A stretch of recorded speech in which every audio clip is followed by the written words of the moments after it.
everyone! So, it has been a while since I've done one of these videos, but it's high time for the 4th volume of the books I own from Gilmore Girls. So these will be the books that I own in physical format that appear or are referenced in Season 4 of Gilmore Girls. Starting off with a book that we've seen in a previous season, that is Secrets of the Flesh, A Life of Colette by Judith Thurman. In Season 4, this appears in Episode 2, when Rory is unpacking it at Yale, just before Paris shows up. I still haven't read this book. Another one of the books that Rory is unpacking in this episode is The Collected Stories of Eudora Welty. And this book I actually just acquired about a week ago, so it's perfect timing. This is not the cover that she has in the show, so I don't always have the same editions of the books that she does. I have not yet read this book, but I did realize that I have one of Eudora Welty's books, which is The Optimist's Daughter, which I also have not read yet. The next book that I have is from Episode 4, and that's Northanger Abbey by Jane Austen. Rory is reading this in the Stars Hollow gazebo when people are setting up for a wedding.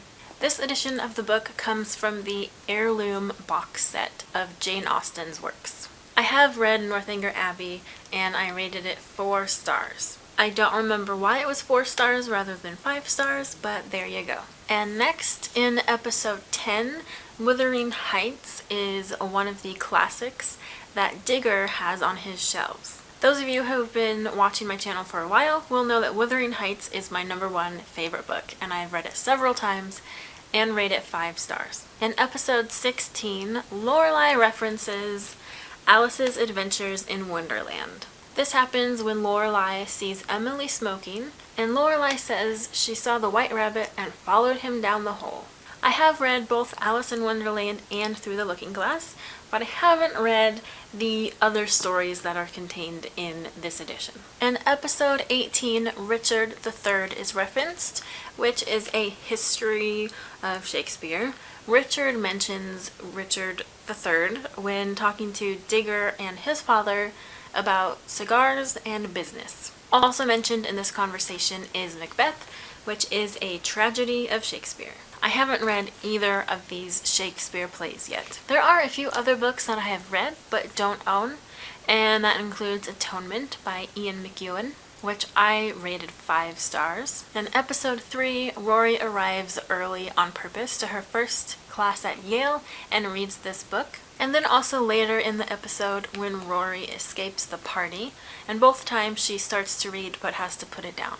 In Episode 5, Rory's literature class is discussing The Sun Also Rises by Ernest Hemingway. I read this, didn't particularly care for it, and rated it 3 stars. In Episode 11, The Bell Jar is referenced when Rory suggests to Lorelai that she read this book as a solution to her hunger problem.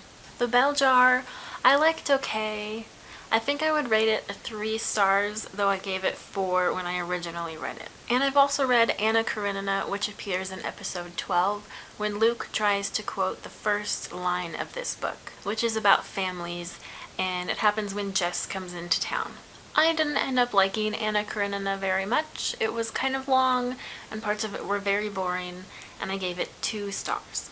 So those are all the books that I own or have read from Season 4 of Gilmore Girls. If you're new to my channel, you can look to the description below and see links to lists that I have created on Goodreads of when each book occurs in the series, including all of the ones that I don't own and haven't read.